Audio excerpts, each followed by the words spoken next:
大家好，我是陈老师，欢迎大家今天参与我们的直播。呃，好，首先开始，老师先说一下哈，那我们的这个八字的师资班啊，那这个老师已经更新到29集了。那呢，从这个礼拜，从明天开始，老师找个时间，应该从下个礼拜更新开始哦。那因为有很多同学跟老师反映是说，哦，这个老师的课程呢，能不能是说分期购买？哦，这个分期啊，那老师的没有这个打算。但是，总是有个但是的，是怎么样呢？分期是肯定老师不喜欢这么做的，因为分期嘛，你这个造成你未来的循环的压力也是不好的。所以是说啊，老师是考量各位的一个各种不同的需求，所以从下周六开始，老师会开放怎么样呢？那我们的所有大课堂啊，都会开放单堂课的购买，就是说呢，你一堂一堂课的上啊，有单堂课去购买，但是单堂课的价格一定会比是什么？会比你在一次买整部课来的贵啊，这是一定的嘛。那么它的差别就是在于是说，老师每一节课的价格是不一样的啊，有些这比较容易学的，我就把它做的比较便宜，你可以从便宜的开始学。那么有些比较关键的啊，比如是说怎么论发财格啦、婚姻啦，或者是你怎么样去看到你好运不好运啊，这些关键性的东西啊，那价格的确是会比较高的。毕竟怎么样呢？江湖一点绝，各位懂老师的意思吗？所以是说啊，这个老师把它变成分堂课购买。你觉得你前面学过了，我不要买一次买那么多，我就想弥补我自己学到的短板。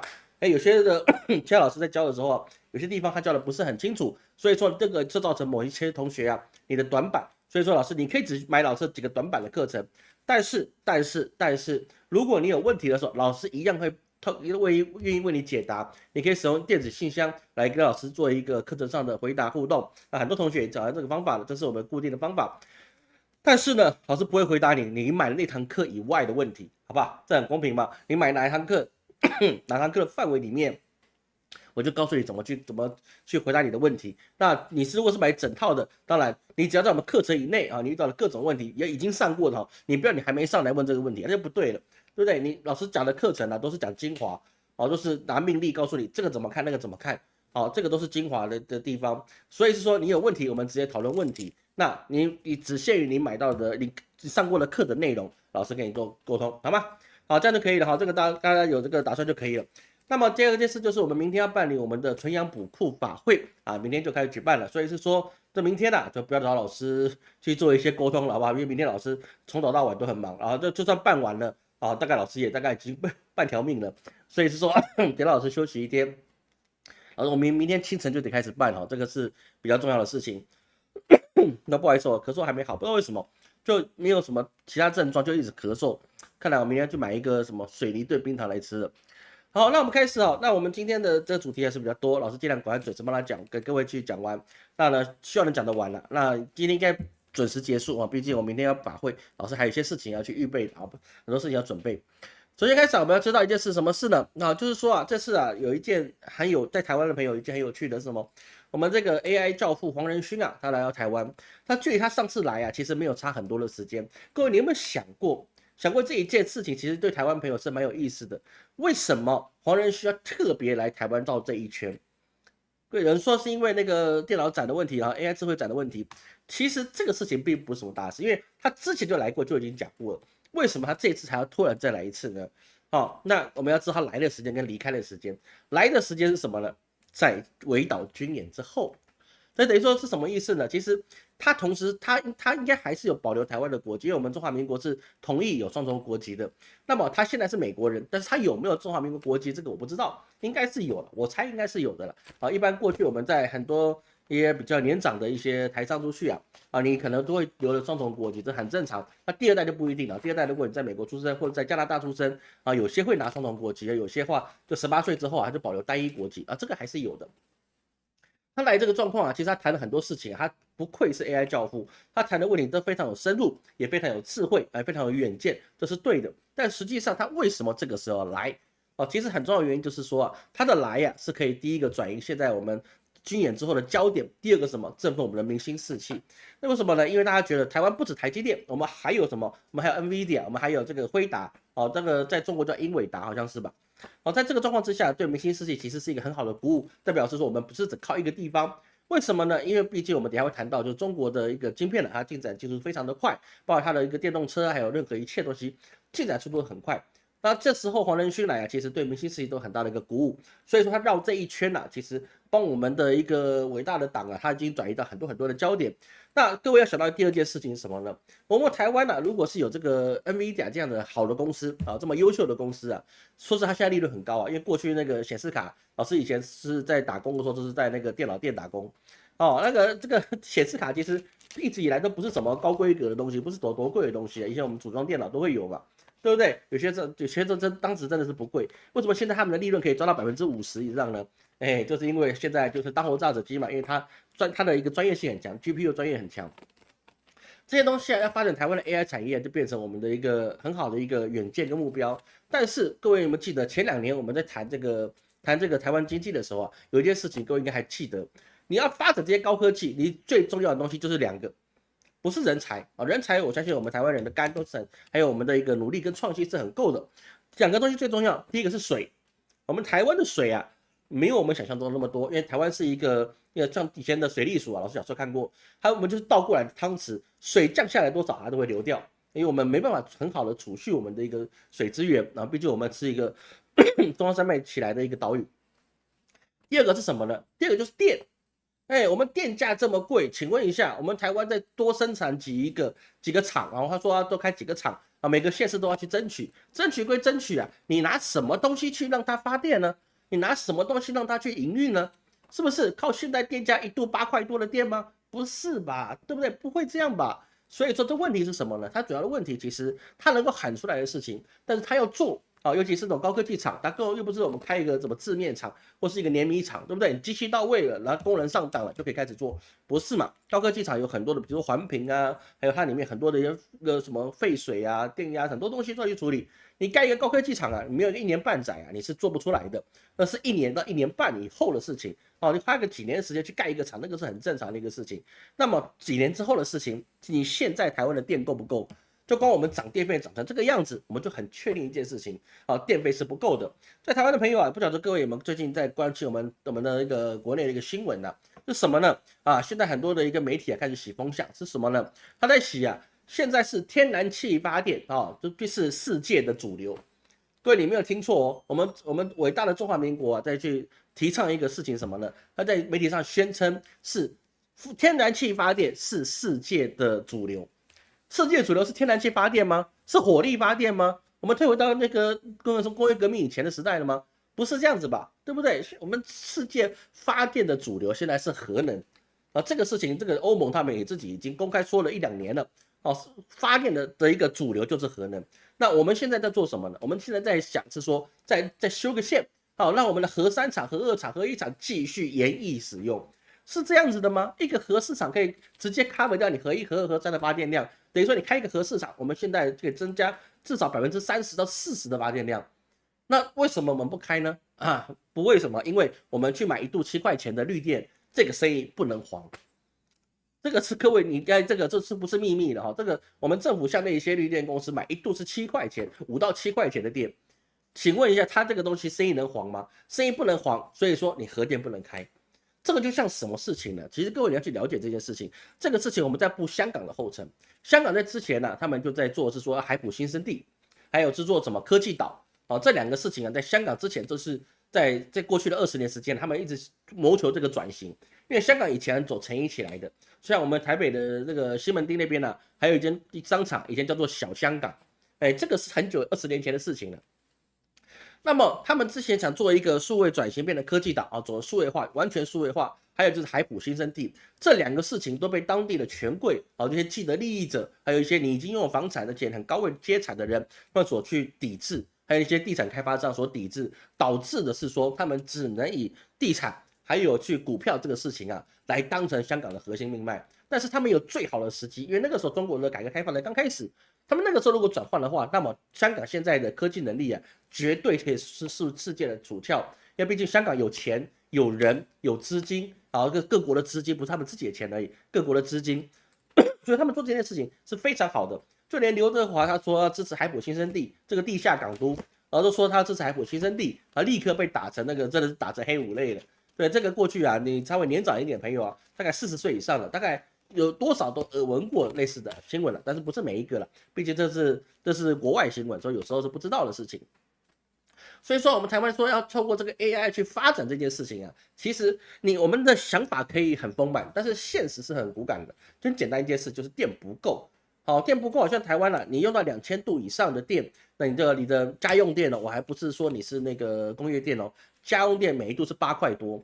啊，8块多，你说老师那个很少用到8度电啊，我一个人，你看我家里我住的套房里面，我一个月这个电费啊，我控制在400-500块。对不对？你怎么样才100-200度我不会用到那么多。说老师，你讲这个不是每一个人，那是因为你没成家，你没小孩，对不对？你一家如果上有老下有小，请问你的冷气能不开吗？在台湾这个天气，你到处都就是在台北、新北这个地方都市化比较严重的地方，你不开冷气，你告诉我你怎么睡？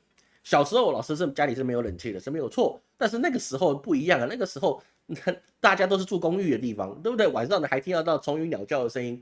那你现在呢？有办法吗？你没有办法，因为什么？因为科技只是让你整个环境跟以前是不一样的，没冷气你就活不下去。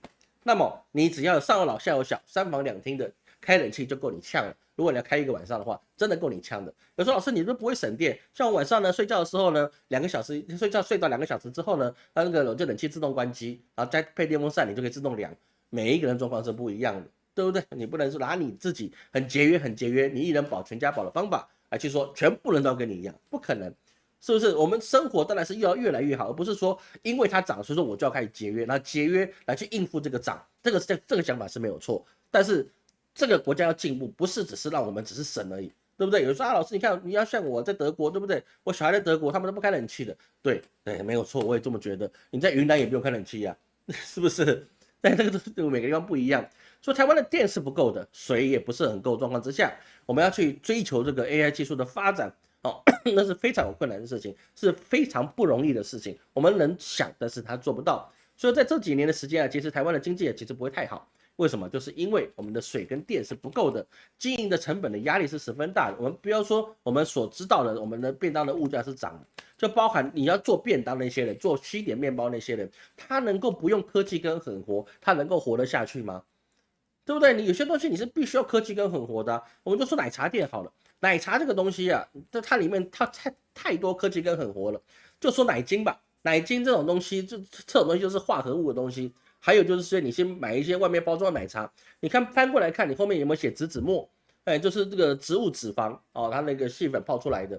那这个东西就是吃进去之后，你就跟老师一样胖了。为什么？因为它是你要21天的状况，你才有办法代谢出去，吃进去21天才代谢出去。如果你用鲜奶，当然没这个问题，但是鲜奶贵啊，对不对？很多事情就不是说你不用科技跟狠活就一定可以健康过日子，可以啊，但是你活不下去，因为你没钱，钱都用真实的原来你活不下去啊。所以说人家说为什么中国他们都只有那个辛吉飞还说了科技跟狠活了，为什么中国不去进这些人工食品呢？不行。因为你这辣条啊，你这些植脂末都进光了，对不起啊，那个你的原物料价格整个飙上去，你活不了的，活不了的。说不管是中国或台湾都是一样，但是程度在于是说，这我们自己的拥有的原物料，我们不能够自己制造使用。所以说为什么是说中国它跟哪一个国家做生意的时候啊，它都可以把当地的这个市场打乱七八糟，因为它自己可以取得原物料，所以它卖出去就很便宜。这个懂老师的意思吗？生意就是这样子，我们做出来的东西是这个价，别人做出来的东西另外一个价，成本不一样，我们售价就可以不一样。那么在这个状况之下，当然现在美国是如临大敌，就是中国这个问题，它怎么样都没办法解决，总不能叫他丢2个核弹可以解决嘛？丢不了。为什么？这个中国也有，你还没有起飞，中国就把你炸了。为什么？你叫北斗卫星，再过个10年，中国的月球基地如果真的做起来了，那对不起他们自己已经算过了，从月球上打任何一个地方都打得到。而且你可能还没办法防御，因为你没办法计算这件事情，加上他们可能也会有其他的技术，所以他打哪就打哪里。那中国就有可能变成什么一人不死万人难逃，就变成是说月面基地可以控制地球所有一切的一个军事设施，它都可以掌握住。不好意思，老师喝个水。在这种台湾自己比较发展有限状况之下，加上另外一个就是什么呢？加上就是我们自己台湾的一个国防啊，现在是由律师去掌控国防。我不晓得我们伟大的党为什么这么去安排，我觉得这是一个很荒谬的事情。为什么呢？因为我们这律师啊，他是觉得他说明一件事什么呢？我们在基于自卫的时候是可以反击的。这个很奇怪，自卫权这个东西那个是指日本。日本它才有自卫权的问题，因为它是自卫队。自卫队它才有自卫权的问题。台湾是中华民国是一个国家，我们今天只有反击跟迎战，没有所谓的自卫，我们不是自卫队。但是呢，我们的国防部长现在都已经准备了是什么瓦解一下我们自己的一个国防契机了。当然他讲是这样讲了，但是呢，他现在还是加紧了演训。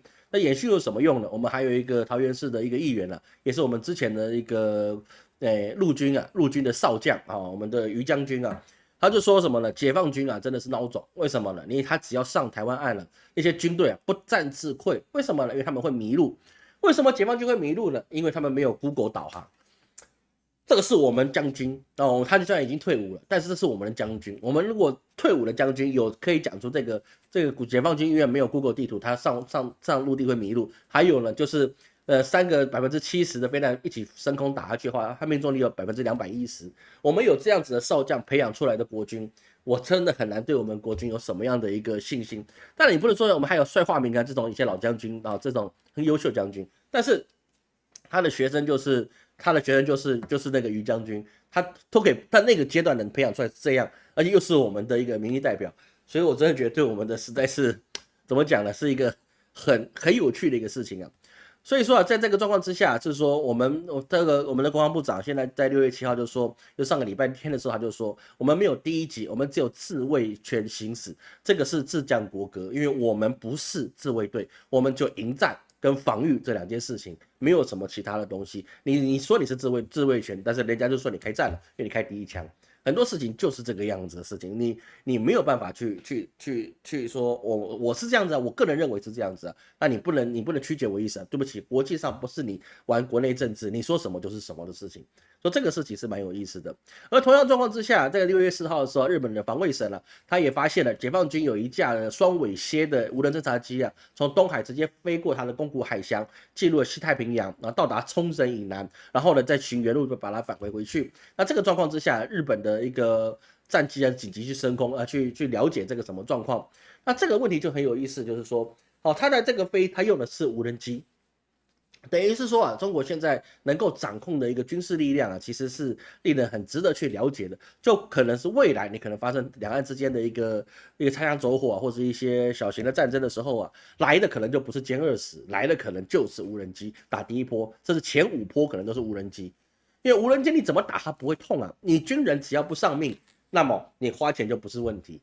这个事情是很明白的事情，因为你无人机你铺天盖地的来，但是你损失的只有金钱，但是你的军人还在，你只要军人还在，老兵还在，你什么事都不用怕。所以他解放军如果现在都用双尾蝎这种无人侦察机开始去做一些在他们的近海去巡防的时候，甚至是到冲绳那个地方去了，那么你日本要起飞的是有人的战机，但是中国用的是无人的侦察机，那你的兵力的损耗就是不一样了。所以这个事情其实是蛮值得我们去在意，是说中国现在在军事准备上面包含他在海南岛那边要开始建立的一些军事基地。那有人说这个是针对两岸战争、台海战争去做的准备，其实这个没有这么样的复杂，因为对于中国大陆来讲，台湾不算是一个大问题，问题就是在于其他的各国的反应，他并不太在乎台湾本岛的反应，是其他国际秩序的反应。所以中国现在取得了一些各个国家的一些首肯，就是他们未来是可以解决台湾问题，而其他国家是没有什么意见的。所以我们要注意到事情是，中国现在还要处理台海问题，首先不是处理台湾人的问题，首先处理的是什么？台湾以外的，比如是说在欧洲或者在中南美洲，或是在其他的一些中东国家，他们怎么看这个中国大陆跟台湾之间的关系？他们如果都已经在私底下运作好了，当他出手的时候，代表国际秩序上面是不会有人挺我们中华民国的，因为我们中华民国在联合国里面没有席位，我们席位已经被中华人民共和国所取代了。对不对？那个我们就已经不是联合国的成员，那世界各国其实也没有是说书面上承认我们是国家。有人说老师你这样讲不对，梵蒂冈是不是？它就是我们邦交国。这个梵蒂冈这个教皇所在的地方主教教皇所在的地方其实它是非常殊胜的那个是没有错的。但是梵蒂冈它就是一座城就是一个大建筑物，那它是有它的一个地位在。但是梵蒂冈你在台湾任何一个地方你看不到它的大使馆。请问各位有没有看到台湾有哪一个地方，无论是台北市、或是台中市或是高雄市，有没有哪个地方有梵蒂冈驻台大使馆的？有没有？不要说大使馆，梵蒂冈驻台办事处，各位有没有看过？我是没看过，我个人没看过，可能是我眼拙吧，他可能有，但是我做侧面了解，他是没有这个东西。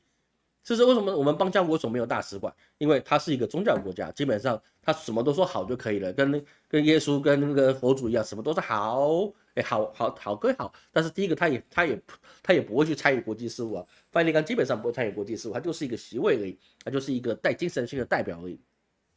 所以很多事情我们在看两岸之间它的变化的时候，我们要真的去了解整个世界的大事是很难以去抵挡。那我们自己该如何去安排啊？这个是很重要的事情，好吗？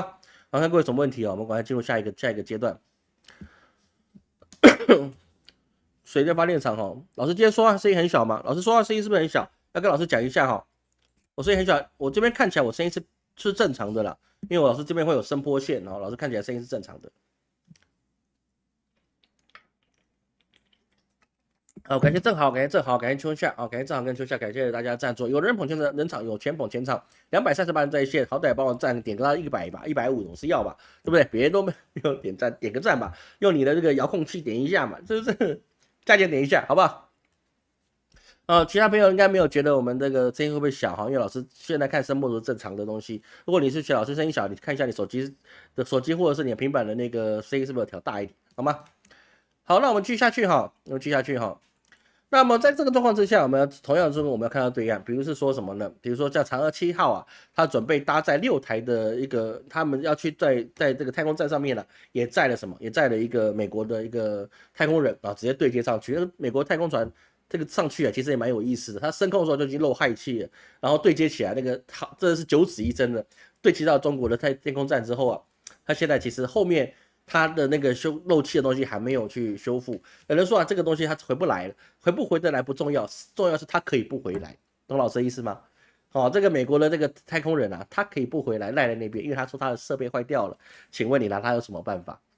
各位懂里面的一个政治上的一个趣味吗？他升上去的时候就已经有故障，那个氦气泄漏，那呢他上去之后呢，他就回不来，这个里面就有意思，你到底是他有没有接受到命令，可以搭中国的一个太空收回来呢？还是他怎么样自己空降吗？不可能，他自己修不好怎么办？他那2个太空人就一直留在中国太空站里面。很多事情啊，就是到齐了，你还是可以在那个地方，因为他东西没修好。这个东西是蛮值得是各位去审视，说它一个变化是蛮有意思的。而在中国状况之下，它现在在马来西亚呢，有一些比如说它的一些绿能公司啊，都开始怎么样呢？开始降价裁员，而且是工厂关闭了。好，在这个状况之下，会觉得说，哎，中国这不是绿能发展很好了吗？我们在马来西亚或者其他地方，很多工厂开始关闭了。其实这个事情啊，很多朋友来跟老师去问过，说，哎，老师，你看这个中国在海外的这些都关闭了，是不是中国经济真的出像拜登一样，说它是出什么问题了？其实公司倒闭那个是再正常不过的事情，老师公司都收好几次了。我创业之后又收起来，创业又失败，我就失败好几次了。说公司创业然后又收起来，这个没有什么，他可能就是经营不善吧，或者是因为他并没有讲很细节的东西，我是有去找过，但他没有很细节的东西，那我们只能是说他可能真的是经营不善，因为他说好像收到马来西亚的工厂，那这个是没办法的。但是呢，比较重要的事情是什么呢？比较重要的事情是在5月23号的时候啊，中国总书记习近平他都有山东考察举行企业家和专家座谈会的时候啊，他有追问到一件事情，是什么事情呢？这个事情比较老夫趣味的，之前老师想谈就没有时间谈到。他问到一件事情，就是说中国的独角兽企业新增数下降的主因是什么？当然了，台下是没有人可以回答的。独角兽企业就是你新创企业，那个。在美国啊，它是新增179家，但是中国只有15家，就等于说中国你创新的这个公司怎么是越来越少？为什么能量越来越低呢？那在历年之中啊，他从2010年到2021年来看啊，其实中国的一个独角兽企业啊下降的速度是非常的快的啊，非常的快的。像中国，它在2020年就14家，2021年这是口罩令它就3家，但是呢，2018年有42家，美国是51家，2019年中国22家，美国56家。那我们刚才讲到2020年，然后中国14家，但是美国有72家。在2021年，当然口罩令中国3家，那但是美国有132家。他们就达到上亿美元的那种成功的独角兽企业。那这个状况其实这个问题是什么？其实最主要问题就是说，它这个中美贸易战之后啊，中国赴美国 IPO 筹资的一个件数就变得很少就变得很少。所以说啊，当然他们的一个独角兽企业它的市值扩展速度会变得比较慢。所以说，中美贸易战有没有去阻止中国的发展跟进步呢？还是有的，但是呢，它只能阻止小的，它真没办法阻止大的，它没办法阻止说已经成型、已经有一定的资本的或已经有能力的一个公司，它继续发展。比如是说当时被爆出丑闻的瑞幸，它被爆出丑闻之后，它现在瑞幸活得更好了。这个实在是蛮有意思的事情真的是蛮有意思的事情。老师也去调查过瑞幸的加盟条件，它好像只有2年的时间2年还4年的，它好像只能加盟4年。那第4年的时候呢，你的加盟就直接取消掉，你得重新再加盟。哇，这个我就觉得真是残忍，你知道吗？但是他咖啡喝不喝？我去中国还是喝他的咖啡，因为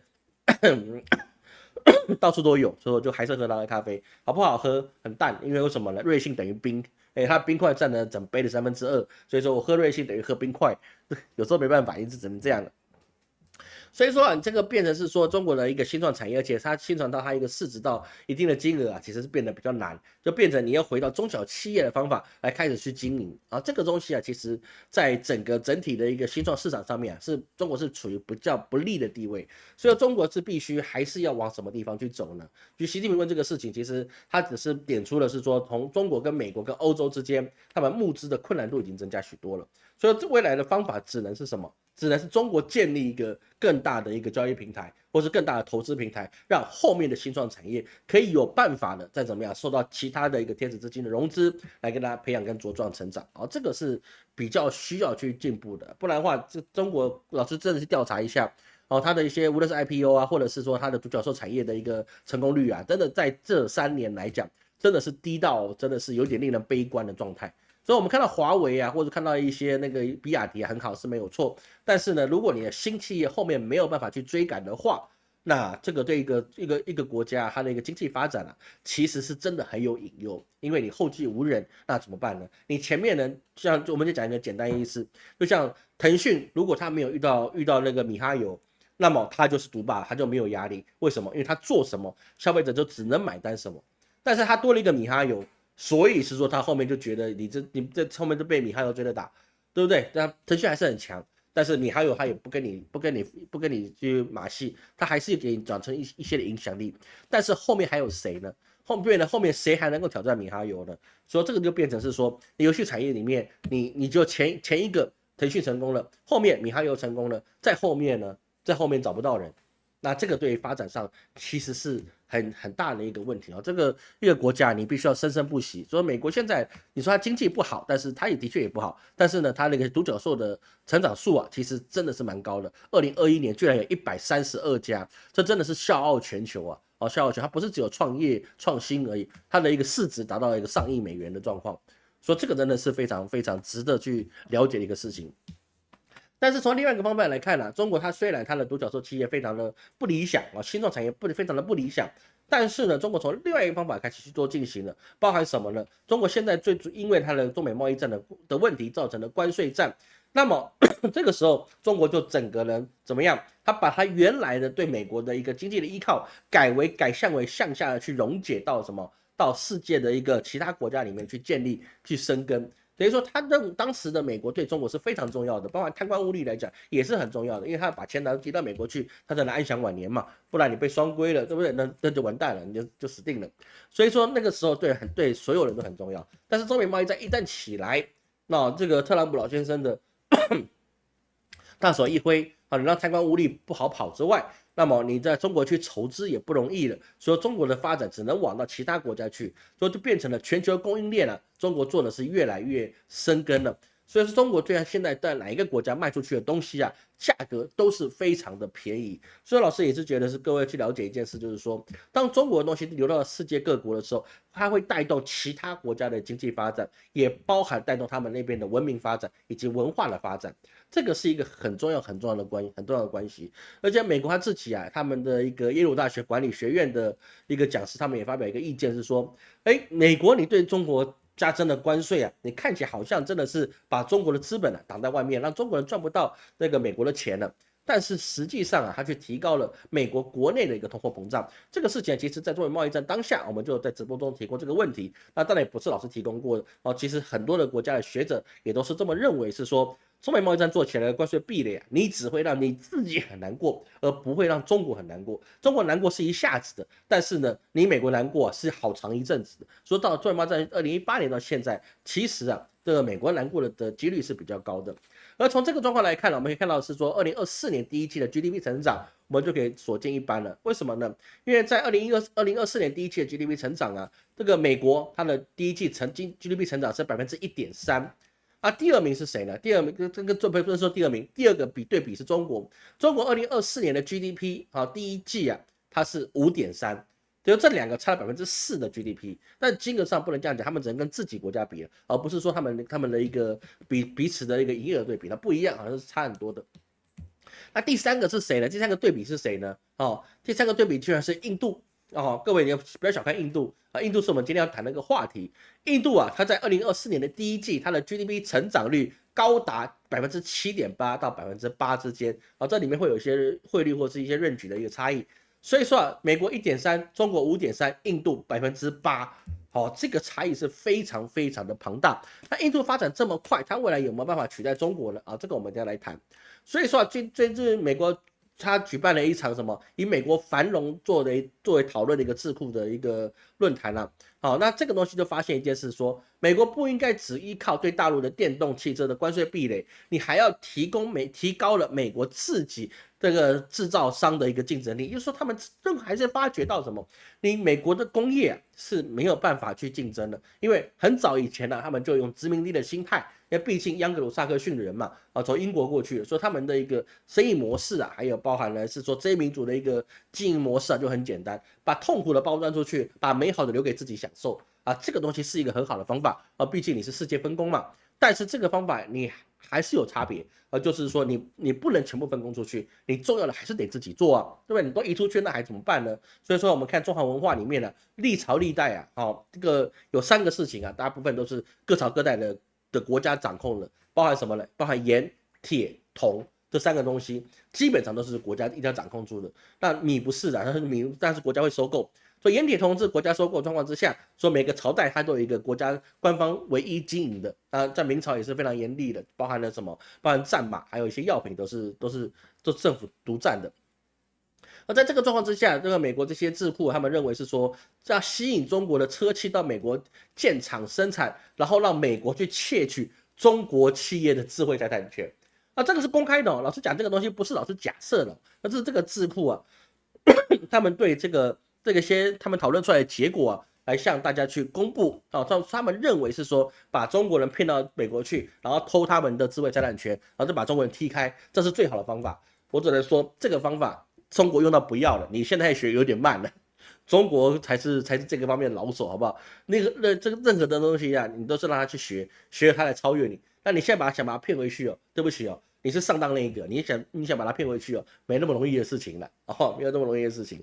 所以说，在这个状况之下，其实美国也发现很多事情啊，他们并不是每一项东西都可以是说美国是第一，然后中国是他们不需要学习的，包含了什么呢？包含他们现在的军队啊，也开始招标购买那个什么一些学习的五经七书啊，五经七书就是说他们指的是中国的兵书，包含什么呢？包含五子兵法、六韬、司马法、三略，还有魏辽子以及李卫公问对哦，7部兵书的书啊，把它摆到美国去，然后透过那边的人把它翻译成他们自己的一个语文版本的一个兵书，也就是学习中国的兵法。那这个是很好的事情，对不对？那个日本也学过嘛，对不对？日本也做过这些事情嘛，叫什么呢？叫做师夷之计以制夷，对不对？这个也是很正常的。哎，更不要想奇怪哈。以前日本在过去他们认为中国是夷，夷狄我们认为他是什么？他是倭寇，我们是夷，然后他们认为我们是夷，这我们是边疆民族，我们是一个未开化吃生肉的没有文化的一个地方。所以说啊，这个东西就变成美国现在也得去了解中国是怎么打仗的，你要懂了别人怎么对付你，你才知道是说你要怎么对付他。哦，这个你有这个心态，我觉得就是很好的心态。所以在中国这个地方各方面的状况之下，现在连中俄天然气之间呢，之前老师跟各位谈到，中国跟俄罗斯谈的长约，那价格谈得很低，结果现在俄罗斯不开心了，终止谈判。为什么呢？因为中国杀价杀得太厉害了，刀刀见骨，所以它现在变成中俄之间的天然气的交易产生了争议。那这个就是变成怎么样呢？变成是说暂停谈判未来它能不能再用这么低的价格去跟中国做这种天然气的交易这就很难说。但是你一旦事情被公开讲出来的时候这里面一定有它的猫腻存在，因为中俄之间的能源谈判它不只是商业上的谈判，它还有一些政治上的考量。如果他今天被公开出来讲这些事情的时候，而且是中俄之间都公开讲这件事情的时候，这里面的事情我们就不要只看到它现在只有公开的事情这个表面。这个事情我们表面所知道的事情是别人想让我们知道的事情。当一个人特别想让我们知道他某件事情的时候，那就像广告一样，那么它里面一定有他所求的东西。这个是一个各位要去注意的事情。好，看各位什么问题没有问题，我们再继续发音的确比较小，听起来没问题。有些人觉得比较小，有些人声音比较大。那各位可不可以调一下你们自己的那个扩音因为老师这边看，我再开大一点的话，可能会有爆音的问题，因为我的声波已经到了红线了我那个录音进去的声音到了红线了。那再大一点，我怕会爆音有些朋友的那个声音就会变得很奇怪了。然后看我先了解一下我自己的，对，没有问题我这边看了用对的东西好，不好意思，老师一直咳嗽老师尽量把它弄好。好，那没什么问题，我们继续下去喘口气。好，那我们现在开始从亚洲的眼光，我们看到一个海外的眼光呢，包含什么？在6月1号的时候就上周六的时候，胡塞的一个武装发言人他就说，他在红海袭击一艘美国航母、一艘驱逐舰以及多艘船只，发动6次的军事打击。那这个事情这个就变成是说，大家开始怀疑美国的航母是不是被击中了，因为航母被击中这个东西是一个很指标性的一个事情，因为航母它是基本上是一个静默航行的，就是说它只收电波，但它不发出任何的一个讯号出去，因为它是要怎么样，它就是要去做一个中心基地在的所以说它事情都是最好是不要被发现。但这个事情其实如果被中国发现了，我觉得这个事情也没有什么事情。但是呢，如果是被胡塞组织发现你的航母在哪里，我觉得这个问题是比较大的。各位你要去了解这件事情，航母有没有被胡塞组织打到有没有受伤，这是第二个要讨论的。最需要讨论的事情是胡塞组织为什么可以锁定美国航母它在哪里，这个才是需要去了解的。因为你一般的技术，你不可能从 Google 上面去找到你美国航母在哪里，这个是不可能的，因为航母航行那个是军事机密你是不可能这么轻易发现的。那么你怎么知道它在哪里呢？你透过小道消息有什么呢？各位要知道，在大海上面航母它也只是一叶扁舟而已它就是一个小小的一个树叶在海上，其实没有什么差别。航母跟小树叶在大海上面结论是一样的，因为你都是看不到的，这是很正常。不要说我们近看航母这个庞然大物，没有，在海上你就是一块小树叶，这个基本上是跟真的树叶真的是没有什么差别。那么在这个状况之下，胡塞组织可以知道它在哪里，而且对着你的航母去发射。这个航母不是停在港口上的航母，对不对？岸边在巡航的航母也不是，就是它在那个地方，然后在红海里面，然后你就发现它，然后你就去攻击它。那么胡塞他拥有的情报是哪里来的？你怎么可以发现航母呢？第二个就是说什么呢？第二个说什么呢？就是最重要的事情是什么？重要的事情是，如果你还被击中了，那么你美国的航母是不是连这种野战部队、这种民兵组织，你都可以去跟你挑衅？那么，请问一下，你美国真的是世界军事大国吗？你真的是没有办法去挑战的伟大存在吗？周天子之战，各位，周天子为什么被诸侯国看不起？那就是因为周天子打败仗。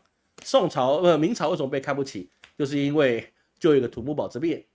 所以说很多事情就在于有些事情你不能败，你就必须一直赢下去，赢到你要自己相信你自己是赢了才行。像美国这次航母它被号称被胡塞组织击中，但是他是当下立刻说没有这回事吗？不是，他是3-4天之后才晒出一个影片，说他们在厨房里面快乐的煮饭快乐的吃饭，然后呢，还有就是说他们建桥这些都没有问题。但是你不是当下发出来的都不算数，都不算数。你后面发出来，你说你是甲板上都有，他也没拍甲板，你只拍建桥，你也没拍甲板，对不对？如果你甲板，就算你拍甲板，你3-4天之后，你也大概你一些损管大概也就把它尽量的把它维修好了。所以很多状况我们就发现是说，这样子的状况对美国来讲，这绝对是一个军事上的一个丑闻。因为如果连胡塞都可以对付你，那么没有什么人不可以去对付你。这个对美国来讲是一个很大很大的问题。而这个问题啊，我们要发现到，将来跟什么有关系呢？将来跟什么？跟你的这个乌俄之战就会产生的一个关联。为什么？因为它现在在中美国有利的国力之中啊。那乌俄之战这个地方，它是在今年绝对输不起的一个结果。但是俄罗斯它到底能不能打赢乌克兰？这个今天我们要稍微谈一下。为什么呢？因为这次的在这个泽伦斯基啊，他在这个和平论坛里面大放那个苦水大爆苦水啊，就是说呢，他一下骂中国，一下骂美国，一下骂俄罗斯，大家都给他骂一遍。为什么呢？北约也给他骂一遍了。意思就是你们推我下海。然后呢，发生事情没有人来帮我，你请问你们安的是什么心？对不对？我一个人在那边孤军奋战，然后你们之前所承诺要给我的，你们都没有给我，然后现在我一个人带了我人民去牺牲，这个事情你就没有看过当时我们中华民国国军撤台之后，那个其他国家怎么对待我们的吗？到最后我们中华民国怎么样呢？被常任理事国除名。你要知道这个是有历史之鉴的，对不对？当时我们中华民国怎么样被搞的，你就应该怎么样被搞，这个是很难去做的，因为这叫什么？这叫国际现实。所以说在现在这个状况之下，哈尔科夫啊那边也有法国的顾问啊，开始兵败被俘啊，这个事情也是出现的。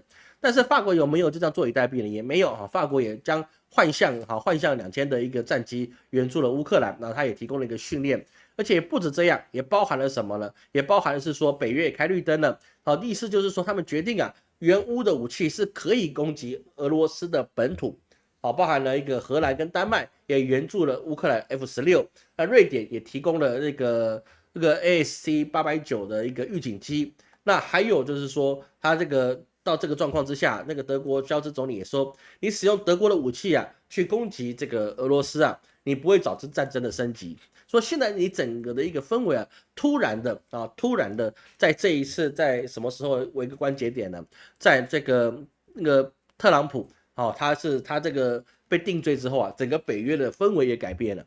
为什么呢？这个这边是有一个差别的地方，因为特朗普如果他被定罪，然后他的声势突然大涨之后，那么他整个选举的态势对民主党就肯定是不利的。那美国国内的问题当然就会在国外必须要承担的代价。说拜登他不想输，其他国家也不想特朗普上来，那么在这个时候，当然其他国家就得配合拜登去出演了这些的戏码。但是这个事情啊，其实是蛮严重的一个事情，也包含什么呢？也包含了现在那个乌克兰所得到的海马斯的火箭炮系统，它也击中了俄罗斯 S-300的飞弹的基地。这个东西呢就变成是说，乌克兰它可以得到更多的援助无论是北约的或是美国的单方面的。它所有的一个援助啊，就会比过去还要来的高出很多。但是啊，现在的战况啊是说，你的声势上也做起来，但实际上能不能做到那么高就不一定了。比如说北约，它有1.5万的雇佣军进入到乌克兰战场，但是呢，这1.5万的雇佣军里面，已经有6000名的战士已经阵亡了，那4000名的战士已经被俘虏了。这个是雇佣军啊，讲得好简单一点就是佣兵吧。用15000的佣兵进去啊。只剩下5000人还在现场，其他的不是阵亡就是被俘虏。那剩下5000能不能打仗，这个不知道这个老师就不知道，我不认识这些人。但是呢，俄罗斯他也出招了什么呢？北约的战俘啊，就是说你发现你们是比如说刚才讲到的一个哈尔科夫的陷阱，法国的顾问被俘虏了，那么这些战俘如果你们要赎回去呢，普丁开个价，只要有人有钱，我们什么都好商量。一个人你要去赎回去的战俘的话，那个俄罗斯觉得大家曾经都是好朋友，所以说我也不为难你们。一个战俘只要你们出7000万欧元就可以带回去了，7000万欧元啊，7000万欧元啊，妈妈咪呀！哦，那个是一个非常天价的一个数字。那这个事情会不会做？那不知道，可能重要的人他会救回去。一般小兵你要不要说7000万欧元呢？那70万欧元人家可能也不出了，哦，这个就很难说。而且很多东西都是佣兵。而这个状况之下，那这个在上个礼拜天的时候啊，美国已经同意了乌克兰可以用美国的那个武器去打俄罗斯境内的设施，但是呢有弹书，你不能打克里姆林宫。啊，这个还有他们的一个莫斯科基地啊，那些都不行。哦，他们还是有弹书，那这个事情呢，就变得很值得去商榷。这个事情会不会继续往上延伸？因为俄罗斯也说，这个东西如果你们真的要提升的话，那我就第一个用核子武器，第二个哦，那俄罗斯打算去怎么样呢？去用他们的武器去武装其他那些北约的敌人，就这么简单。然后你攻击我，那我就去资助你的敌人，对不对？那个敌人的敌人是最可靠的朋友啊，这个兵法在中国已经用到烂了哦，敌人的敌人是最可靠的朋友。那么在这个状况之下，那么他们各自都有各自的仇人，那这个事情就变得更难去办。而北约现在也准备了什么？准备了30万大军来去做一个蓄势待发，可能要把这个战事再去提高一点。30万大军足不足够打败俄罗斯？如果30万大军直接到战场上1对1的决战，那赢的一定是北约，一定是北约。但是谁会跟你1对1的去直接在战场上开战呢？你又不是战国时期，大家拿冷兵器，然后在沙场上决定一个战场啊，然后呢，我们两军开始拿刀，拿着鬼子砍拿着大刀砍鬼子一样，啊，我们互相直接去给你砍伐，啊，砍赢的人顺利。现在战争已经不是这样了，你30万大军，其实这个人数啊是绝对占有优势的，但是一战的时候，欧洲的一战就是欧战的时候，那德国一个国家，它也是单挑其他的国家，说人数其实不是很大的重点，尤其在现在这个时间，现在这个战争状况，人数其实摆的再多，你只能代表是你消耗会很多，你消耗很多，那么你就需要你国内的经济够强，你国内如果经济不够强，如果你国内没有足够的能源，你没有足够的其他工业去支撑，那么这场战争会继续的拖垮北约的相关国家，这个事情就变成是说。你过去加入北约是觉得是说我们可以安居乐业，但是如果你现在加入北约，其实你所带来的一个的结果就是什么？你要继续消耗你国内的经济。好，这个日本怎么被拖垮了？就是被他经济拖垮了。是日本人不勇猛善战吗？不是，二战其实日本真的是打到最后是他经济是支撑不了他那么各地去征战的一些战场，他们的一些所损耗，所以打到后面很多日本的士兵在世界各地。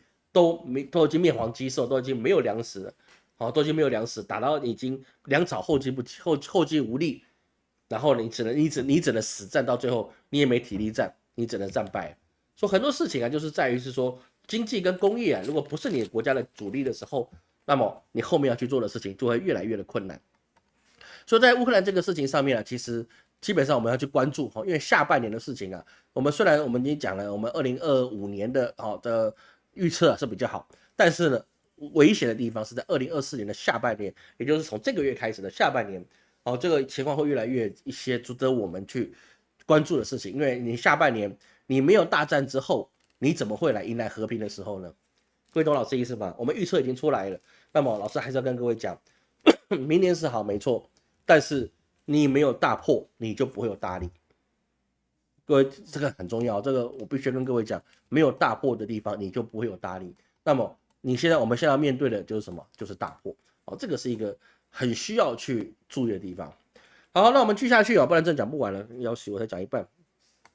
那在这个状况之下，我们看到华为华为之前就说过一件事什么呢？就说7奈米已经是什么呢？已经是他们以及他们可以做到7奈米已经是了不起了。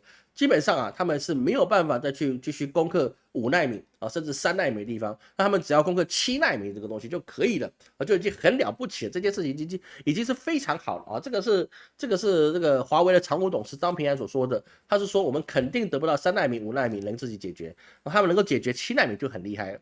所以在这个状况之下，我们要了解到一件事情各位。这个事情我们就特别去讲一下。很多人就说，老师，你说的这些事情，我觉得中国达不到，因为中国没有艾斯摩尔的协助，他们肯定做不了3奈米、5奈米，更别说1奈米的事情了。这个时候，老师就要跟你讲，当你可以知道他们公开讲什么的时候，就是广告，就是广告。如果你看不懂广告后面的意思，那事情就是很危险的。因为当时中国也就跟全世界去宣布过，中国没有歼20，没有5代机这个东西，中国根本做不到。各位可能过去老师那个时候老师还没开始做这个相关议题，各位可能知道，可能不知道。中国过去就直接在一些军事的新闻里面就讲过，中国没有歼20，也没有所谓5代机，中国没有能力做出这些事情。所以当你觉得是说他来给你示弱的时候，这个猫腻就很大，这个水就很深这个过去在世界各地上常常都发生这件事情，要给你佯装，被你佯攻这个事情是第一个去了解的。第二个事情是什么呢？第二个事情就是在于中国，我们就说它7奈米到底了，好不好？我们就说它7奈米到底了。但是各位要知道，在10奈米以上的比如说11、12、13、14、15、16、17奈米的10奈米以上的全世界晶片出口的市场占有率，各位你知道吗？中国是占60%的。各位懂老师意思吗？中国占60%，等于说你在高精尖部分，那的确是台积电，的确是三星这些国家他们所有这个能力的，甚至英特尔有这个能力的。但是你高精尖以下的常规的晶片，中国占了全世界60%的份额。那么他已经有了天下了，请问谁还要帮谁？那这个至于3奈米或1奈米的一个问题其实艾斯摩尔他也有说过一件事情，就是什么呢？就是他的 EUV 已经到了极限了，因为1奈米以下是不现实的事情你要做1奈米以下的一个晶片的那个是不现实的事情，因为太小了。老师也问过一些贵客，他们百忙之间有跟老师讲过一句话，就是说什么呢？说1奈米它有可能会漏电这跟我们时差不一样他们是在那个北美国家的他这个老师问过这个问题，他百忙之中也愿意给老师一个建议，他说1奈米以下是有可能会漏电的，说这个事情其实1奈米没有想象中的那么好这个事情他是专家嘛他是专家，那老师也觉得这个蛮有意思的。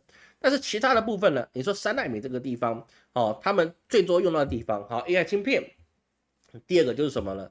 第二个就是手机。那手机这个东西，它是一个市场份额很大的一个东西之外，那么其他的东西你需要用的智慧型的汽车或者其他的各些工业用的一些 AI 控制系统，他们需不需要用到3奈米的？的确是不需要的，因为3奈米的东西它是没有必要用到那么高精尖的，他们用的都是10奈米以上的东西，不需要用到5奈米以下的东西。那你要用到的东西真的是不多。而这个状况之下现在中国所推出来的麒麟9010的处理器它指的就是 N+2， 就是7奈米的制程加强版来去做这个麒麟9010的一个制程的晶片。那在这个状况之下中国的晶片并没有是说它可以达到3奈米，但是我觉得当他说他们只能做到7奈米的时候，老师实在是认为他已经有办法做到3奈米，而且是他已经确认他3奈米已经成功了，他才会说我们只能做到7奈米这个是老师对政治的观察，而不是说我得到什么小道消息，而是过去他们就是这么干的。说他不行的时候，他前面已经做完了后面已经做完了，他已经随时可以推出新的东西的时候，他才会说他没办法不要看一个人说他很臭屁，他很能够宣扬说我很能做什么，我可以征服天下。当一个人他说我什么都不行的时候，这个人特别小心他，因为以弱势人代表是说这个人他城府就很深这个要各位去了解的。所以在这个状况之下，一些需要高端晶片的制造出来就是手机。那手机它现在在中国的市场一直不断的下跌它也跌了6.6%在这个2024年这个华为新手机它在大陆市场占有17.1%。17.1% 的状况之下是年增度高达13.2%这个是不合理的数字因为现在说它年增率高达13.2%，这是不合理的，因为在去年初这个华为的手机是没有竞争力的那个他们在下半年出来才有竞争力，所以他们的这个增加这么多那是因为他后来推出自己的晶片才有这个办法，所以说它增加的速度是很快。那 OPPO 呢，它也是 15.7% 的市占率，摆了这个中国市场的前13。那个 vivo 它就是它市占率 14.6%占第5。那在这个状况之下，那个苹果它的一个年销率是一直不断的下降。下降的原因就还是在于是说什么呢？还在于这中国的官方政策，就是说，一般公家单位你是不准使用苹果的设备，因为它有窃听的风险嘛，这个也是很实在的。第二个就是说，苹果手机它在这几年只有因为中美贸易战所达到的甜头。其实我们说实在的 ，iPhone 的12、13、14其实差异是不大的，15还没用过了，12、13、14其实它差异并没有很大。它就是只是我就换了一个镜头或者换了一个什么东西，整体改变的幅度并不是很大。但中国手机不一样，因为中国人的一个特色就是内卷，卷到一个胡说八道。所以是说呢，变成什么呢？就变成它非常非常的卷，卷到是说我这一代要必须卷死上一代，他才觉得甘愿。这个事情也蛮有趣的一个事情。所以在这个状况之下，那我们刚才讲到了辉达，我们第一段讲到的辉达，也就是黄仁勋啊，他所提供的这个 NVIDIA，那他给中国的一些特别的各种特别的晶片啊，都被拜登驳回了。比如说他那个 A200什么东西的，要去给中国提供特供的晶片，那现在一直不断的受到影响，就是一直要不断的一个被限制，然后你不能出给中国。那这个状况之下，能不能对中国达成了一个 AI 的一个主导，让中国 AI 不要发展太快呢？其实是没有办法，这个是很有限的，因为中国可以以量取胜，中国可以以量取胜。因为中国它本身自己有发电厂，它自己有他们自己的一个原物料的一个优势，包含稀土或其他的优势，它去做高科技整合的时候，它是可以用比你多1倍的努力，多2倍的资源，可以做一样的事情。那它要研发出来这个状况，它已经有办法做到7奈米甚至5奈米的状况之下，那么中国要去做出一个类似 NVIDIA 这样子 AI 晶片的事情啊，可能这2年就可以攻克了。我偷偷算过黄仁勋的大运，所以说我大概知道。这个事情啊，这2年吧，这2年中国大概就可以是说突破那个 NVIDIA 它这个绘图晶片的一个独占性，他们会做出自己的一个什么，就是一个自己一个特殊的一个晶片，这个是没有什么样的问题这个我不能给各位看黄仁勋的命盘因为他不是政治人物，所以我不能去跟你讲他的命盘，好不好？这个有上老师师资班的，你可以自己去看一下，算他的脾运就知道了，好不好？好，所以说啊，在这个华为啊，它在为什么进展那么快呢？因为它的光2023年呢，它投入的一个研发经费达到1647亿元人民币了，占了华为的全年收入23.4%，等于是说呢，它真的以拿命拿根去做研发。那么研发人员他真的是赚了这么多钱了，他当然是怎么样？当然是会交出他一定的成绩单，因为大家都想保住他的饭碗，因为这个饭碗太黄金了，对不对？我干1年等于外面干5年了，为什么我不好好干呢？是不是？我在华为干5年，我可能外面干了40年、20年，那么我干5年就可以退休了，为什么我得去干20年？这还是有差别的。说台湾也有些人说，这个大陆挖台湾人才是没有用的啊。我告诉你，要是我就给你挖，为什么？因为他把我的薪水变成人民币的薪水。台湾领5万，他给我5万人民币的薪水，那开玩笑，我在大陆干了4年，我等于在台湾干多少？干20年，那是不是有差别？那当然是有差别的，所以钱还是可以买到人的，好不好？这是很正常的一件事情。就包含什么呢？就包含以前我们讲了一个历史故事，美国林肯在打战争的时候，华盛顿在打建国之战的时候，对，华盛顿的军队为什么遇到英国的军队就一败涂地？但是他后来请了一个普鲁士那边过来的一个教官。一个将军彻底的帮他们写一本书，叫什么呢？叫军队教战守则。然后包括告诉你呢，一个军队你的厕所在哪里，你的厨师在哪里，你的医生要放在哪里，那你的阵地要怎么安排，你的部队要怎么样去规划，你训练要怎么训练。好，那这个教战守则呢，每一个士兵都有一本每个士兵啊，所有人都有一本。那个时候呢，华盛顿才有办法去怎么样去对抗英国人的军队。那个时候了，那个美国的军队才叫军队，而不是农民军不是农民军。这个就差很多。所以说在这个状况之下，华为它现在努力的去做这些事情，包含它现在的原生应用啊，已经暴增了20倍。那现在能不能完全抛弃安卓呢？事实上，华为讲的很大声，但是实际上老师有去观察中国的一个应用市场，它要抛弃安卓的状况，可能还需要的时间，比你抛弃用美元的时间可能还要稍微有点挑战。为什么？因为安卓的东西啊，它不是只有是说华为不用它而已，因为你包含了小米你也得用它啊，你还有其他的系统，你还是必须要以安卓作为核心去使用，而不是中国全部统一使用鸿蒙。那你要改变这个样子的一个策略啊，其实是非常不容易的，非常不容易，那是很大一段路要去走的。就是你真的要从把安卓去根除掉中国的一个应用市场里面啊。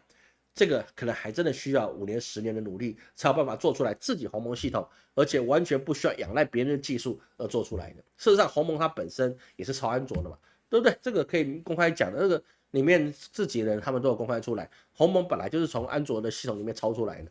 那抄出来就抄嘛，谁不是抄出来的呢？对不对？你 Windows 谁抄别人抄出来的 ，Office 谁抄别人抄出来的？那你既然抄就抄吧。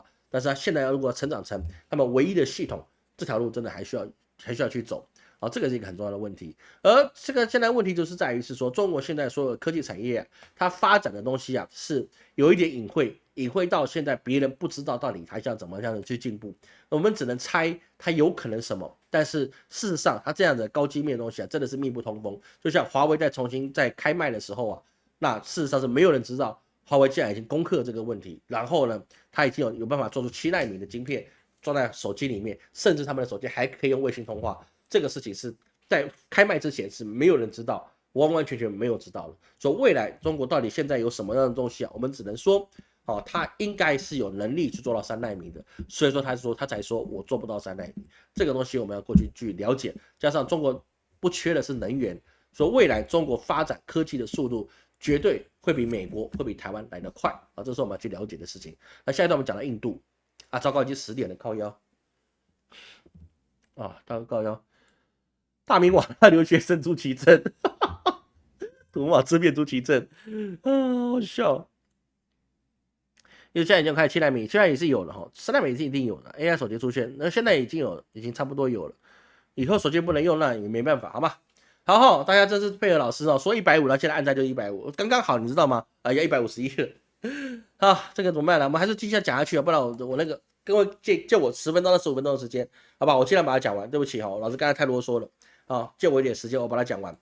好，接下来我们看到的是什么呢？我们要看到的就是说，印度这次的国会大选真的是跌破眼镜。因为莫迪他第一次执政10年真的是第一次是没有办法去过半。那这个东西就像国民党当时去失去政权前奏是差不多的。所以说未来是不是这个莫迪的政党是不是能够继续的延续他的一个执政这个问题是很大的。这个问题是很大的。所以说在野党也觉得是说，他们下一次就有可能去取得他们的执政权。而我们刚才知道这个印度的 GDP 在2024年第一季它增长了8%，但是第二件问题是在哪里呢？第二件问题是说，我们发现它经济成长这么高，但是印度的贫富差距100年来最严峻。就是变成是说印度北部很穷，南部是比较富有的。所以说现在我们可以知道是说，莫迪他的一个经济政策是不是成功的，基本上不能算是失败的。我们说不能算是失败，也不能说它很成功，因为贫富差距一拉大，那你基本上你要再拉回来的几率是比较低的，几率是真的是比较低的。像过去在美国他们或是台湾在发展的时候都是采的是均富的方法去发展的。那美国过去是采均富方法发展，就是说你是一个劳工阶层，你还是可以买得起房子，买得起车，但是你还不一定念得起大学，但是你只要愿意工作你就要 have a job。那你基本上你就有个房子，有个车，哪怕你是黑人都有这个机会，没有什么太大的问题的。但是在发展过程之中，你就要让百姓有这个能力去参与你发展之间的红利，那么你社会的整个的一个人文素质跟阶层，你才有办法去提升上来。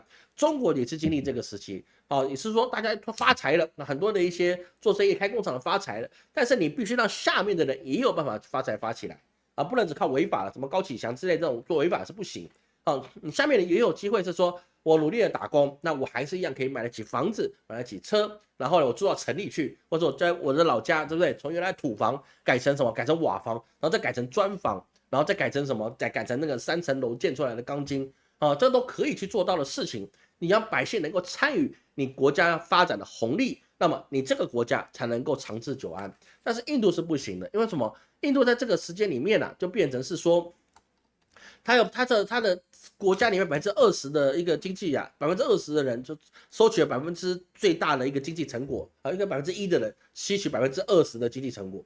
所以说变成是说，他金字塔顶端的这些印度人呢，又回到过去的这种种姓制度一样的，有钱的人非常有钱，穷的人你是无立锥之地，你连过到明天都很困难你又只能去做一些非常脏污的东西，非常难受的东西，你才有办法去活下来。那么在这个状况之下，他有没有可能未来是说他要去超越成中国，或是变成是说中国是他最大的对手？这个事情就比较难了。各位去了解一件事情我们看一个区域的发展，它能不能快速的发展，有2件很重要的事情。第一个是教育，你教育能不能普及教育如果能够普及，你像我们台湾跟我们中华民国在过去撤守在台湾之后，我们非常积极的在于国民教育，国民的义务教育。所以从这6年到9年的一贯式教育，9年义务教育，然后到后面呢，就是说大家可以是说开始去把一些大学生培养出来更多大学生。所以说你必须要9年义务教育，你后面才有高中，你才能有大学。那你是一步一步来的，这个阶段你就需要20年的时间才能培养出第一代的一个比较好的大学生。中国也是一样啊，中国以前的大学生的是要放鞭炮的，台湾30年前你考上大学，你家里也是放鞭炮的。那现在考上大学，你考上了，就这样啊。中国现在考上大学很开心，但是你要考尖端大学才有用，所以就变成说什么呢？变成是说你的印度你是没有办法做出这个教育普及，因为很多的印度人啊还是没有这个能力让小孩去上学。为什么？因为没钱啊，你真的吃饭都不够了，你还想去上学，人都没有。第二个最重要的事情是什么？性别平等。性别平等的不是老师讲什么女权主义，这个不是这样子，而是女性有专门就业的实力。你说美国为什么发展这么快？欧洲为什么发展这么快？那是因为男女就业的公平，男女地位的就基础点位的一个公平。这就像什么呢？这有点像共产主义什么呢？大家有一个基准的平衡的出发点，那你再各自去努力。但是当发生这些事情，那个国家里面女性会被你灌引到你不能出门，大门不出二门不迈，这就是中国为什么这个1000年以来积弱不振的原因。大门不出二门不迈，就大家闺秀，你藏在里面。那么这个女人如果有实力呢，她是有能力的呢？中国难道没有办法出现一个居里夫人吗？一定有这个能力，一定有这个天才对不对？他一定可以做出这些事情的。比如说来讲好了，我们就看到一些满清的那些历史剧啊，对不对？什么那个什么皇后啊，皇后啊，还是什么甄嬛啊，他们有没有他们天赋？是有的，但是他为什么只能当皇后，只能当那些宫斗？因为他们没有去实现他们能力的地方，所以印度他没有办法做出这些事情，中东也没办法做出这些事情，所以他们的国力发展速度就很慢。很慢，就是说你没有办法用另外一个性别的角度去帮你发展这国家的事业。所以说日本它也是一样，60%到70%的人女性，逼他们就希望当家庭主妇。那韩国更是好像仇恨女生一样就播出一个女性都可以自强的一个电视剧之后，这个既然男生要去反抗，就是说你要把那个电视剧下架，怎么可以给女性这种错误的思想？是不是这个事情就是很糟糕？就是说你性别不平等，代表你失去了你国家一半的智慧，因为女性本来就有她贡献智慧的地方，她有她奋斗的能力。但是台湾跟中国甚至香港中港台这3个地方是给性别非常公平的地方，你有能力你就上位。中国有很多女领导，比如说那个卖那个什么冷气的那个谁啊，叫什么名字突然忘了什么董明珠啊，对不对？她有能力，她从基层干到董娘。他不是别人的不是谁的老婆原因，而是他自己就可以做到董娘。所以在这个状况之下，印度是很难去做到的事情。所以人家说印度它未来要迎到黄金时代，印度做到它的一个经济爆发，变成未来的一个发达国家的一个基础点了。其实最难的问题这个我们之前讲过专题对，我老师在4年前讲过这个专题。问题是最大的问题是在于是说，他没有另外一半的人口去帮他去实现这个梦想。而很多人口又被他们的利益阶层去卡住，让你没办法发展。说阶级没办法流动的时候，那么这个国家你要谈是说，它未来可以经济爆发到成为发达国家，成为一个大家去那边就接中国的棒子，成为下一个世界的强国，那基本上是非常难的一个事情，这是真的是非常难的事情。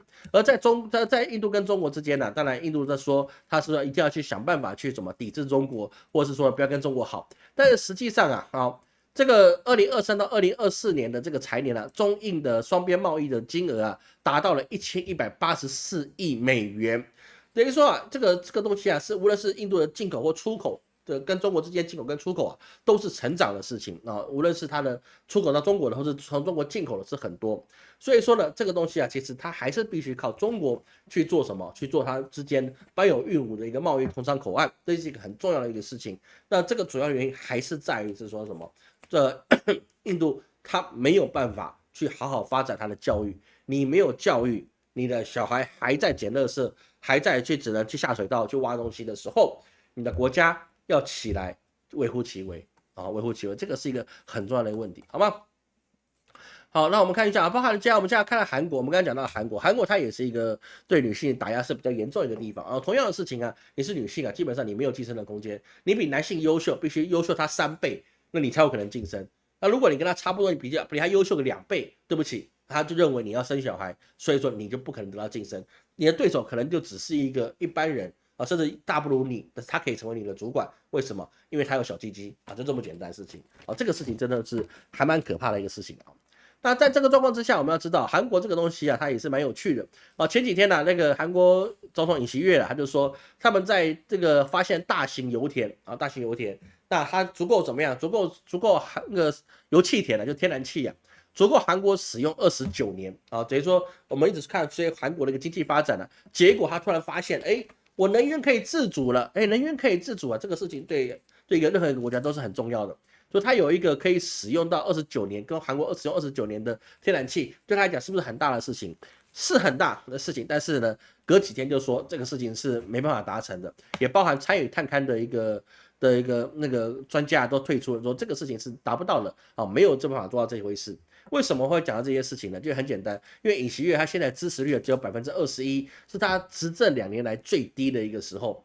那么在这个状况之下，他当然是希望是说，哎，我透过开采这个油气田，哪怕它开采出来真的是不好使用，但是他一定要开采，他只要开始喷气，那么他就等于他的胜利，他就可以跟大家讲说，哎，我是一个成功的人。但是呢，这个事情啊，基本上是比较难的哈，这个是比较难达到的事情。所以说，尹锡悦他现在一直想要去做好这件事情，那当然是难度是比较高。那老师当时也跟金老师讨论，如果这个事情如果是真的，韩国真的是开挖出来了他自己的一个油气田，那么韩国的经济是不是可能反转？实际上也是不会的。为什么？因为最终会去那个油气田开采油气的十之八九又是三星重工，又是三星的人去那边开采。那请问三星的去开采之后，他是三星发财还是南韩发财？各位懂老师的意思吗？到最后，你在这个门阀政治的状况之下，到最后这么大的油气田，它只能肥了财阀，而不能够真的去给百姓有什么样的好处。或许他们的一个发电的来源有了，那么电价可能不会涨，但是百姓不好生活的现实并不会改变，因为开发油气田跟可以赚油气这样子的一个利润的人，并不是百姓，并不是百姓。就像美国。国际油价在涨，美国的油价涨不涨？涨。可是美国是最大的产油国，为什么它百姓用油不能超便宜？为什么不能超便宜？为什么？因为掌握油田的人不是政府，掌握油田的人是民间企业。你只要是民间企业掌握这个国之大器，那么请问他为什么未来还要听你的呢？所以在这个状况之下，其实在中国他们也有去因应说他们国家一些变化，比如说未来中国它特别超长期的国债啊，个人都可以购买。其实这里面也可以看出来，中国的对未来的一个大战略，它可能还是要以学习日本的方法，就是由国债在他们的室内去消化，让百姓去持有国家的国债，然后呢，从国家的发展之中得到它相对的利益，因为国债的获利是最稳定的。在日本，他们的百姓可以，他们的企业买了国债，他们要不要担心这个国债有一天变壁纸？不用担心，为什么？因为他们的国债是由政府去发行的，而且只卖给他们国内的企业，所以说这个东西就变成一个封闭的内循环，那这个事情就比较不会有问题。那么对于这日本或者是中国来讲，他们彼此之间可以学习这个方法，对他们都有好处。但是南韩不行，南韩他们的派阀政治、门阀政治啊，就包含了他们已经垄断了韩国所有的资源，所以说去韩国发展绝对不是一件好事，好吗？现在去韩国发展，除非你在世界各国都有基地、都有公司、都有点，那么你再进去韩国去征求他们的市场或是他们的一个发展空间，那是可以的。像老师有知道有一些中国的一些比如说主播啊，或者抖音上的一些名人啊，他们跑到韩国去发展啊，进口一些韩国的东西回中国卖，那这个可以，因为你不属于他们那个挂挂里面。不属于他们挂里面，所以他们就可以过去做这些事情。但是如果你是一般人，请你不要去韩国跟日本发展。老师已经把话讲在前面了，未来你会有很大很大的问题。所以在这个问题状况之下，就是说韩国这个油气发布这个问题啊，基本上是应该都是黄掉都是黄掉。但是呢，美国想要护航一下韩国啊，这个是比较难的一个事情这个是真的是比较难的事情。然后那其他东西有可能还来不及讲到我看各位还有什么都可以，他们比较重要的先讲。老师看一下因为时间已经超过了这个再讲下去可能又要15分钟到半个小时，会比较难。好，那我们今天先这样子好了，后面东西这是其次的东西，不然会来不及，好吗？好，感谢 Jeff， 感谢 Jeff 赞助，感谢大家赞助来金英老师还没有更新视频，他现在更新了，好，他现在更新，他今天录好时间比较晚一点，啊，不好意思哈，真的不好意思。大老婆的反击很好看，我有看那一部，那个部是蛮好看，但是现实上你做不到啊，现实上你做不到，你很难反击的啊，那个是他们两性的一个压力还是比较少的。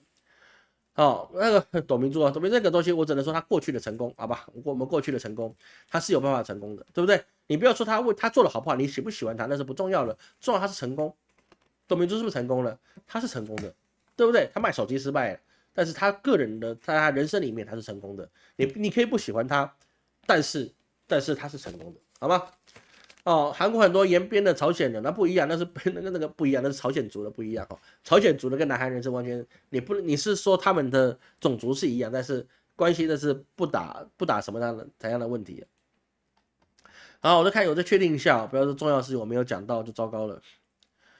哦，所以说我们看到这个事情啊，里面就有发生一件事，就是说刚刚讲日本，日本现在它日元开始回升了哦，当然呢是因为日本它开始卖了美债。卖了美债来去救他们的，买他们的自己的日元来稳定他们的一个汇率，因为这个事情再下去是不行的啊。美债这个东西啊，各国都已经都需要再去运作。那日本你一直持有美债而不去救自己的日元啊，对日元的出口啊，日本的出口啊，这是很大的影响。所以日本的经济啊，已经被日元已经急到已经很脆弱了。哦，之前老师在日元上亏了一点钱，之前想着做的外汇啊，先存了日元，那是几年前呢？那是前年底啊，前年的2022年的10月份啊，我就买了日元，结果呢一路狂泻，我想到它应该差不多了啊，一路狂泻狂到现在都跌到底，而且我亏了我就卖了啊，亏了我就卖了，然后这个就买回那个台币了啊，不然的话真的是受不了。好，所以说日元啊，或者是其他地方，它已经可以去了解，是说日韩的一个经济啊，它基本上未来是比较难去做的事情，好吗？好，这个补充完了哈，那这个基本上我们今天不能讲下去，这样讲下去真的会到11点啊，这个真的是来不及的时间。好，那我们最后讲一下，明天老师要做补运的法会，好，那所以说明天老师没法回答任何人的问题，还有什么事情啊，我们礼拜二再去谈。那接下来就是说我们的一个师资班的八字师资班的课程啊，老师在下周啊，应该不会到下周末了，是尽量是提早的时间啊，老师会把它公布在我们的一个大课堂里面，然后让大家可以单位的学习。最重要的事情，我今天最重要是要跟各位讲的事情是什么呢？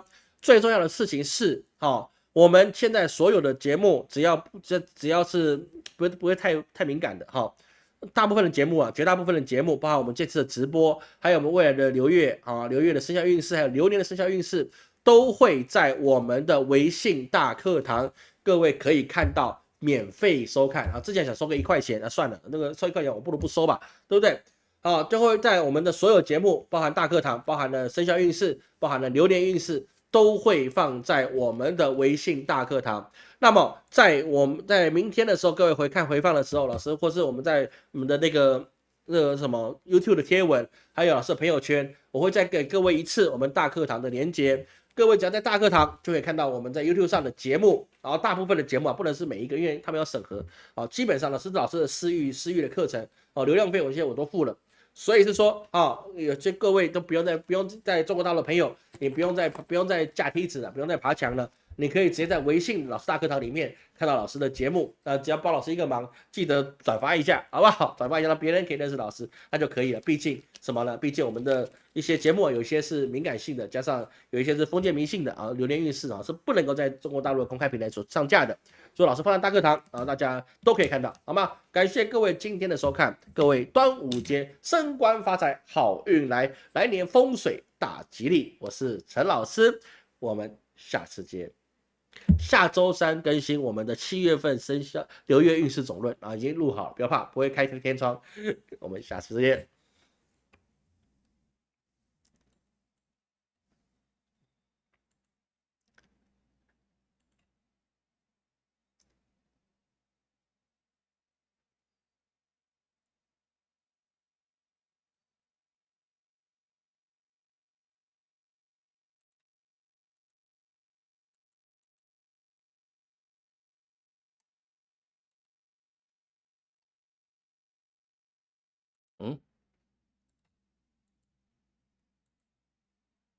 后来结束。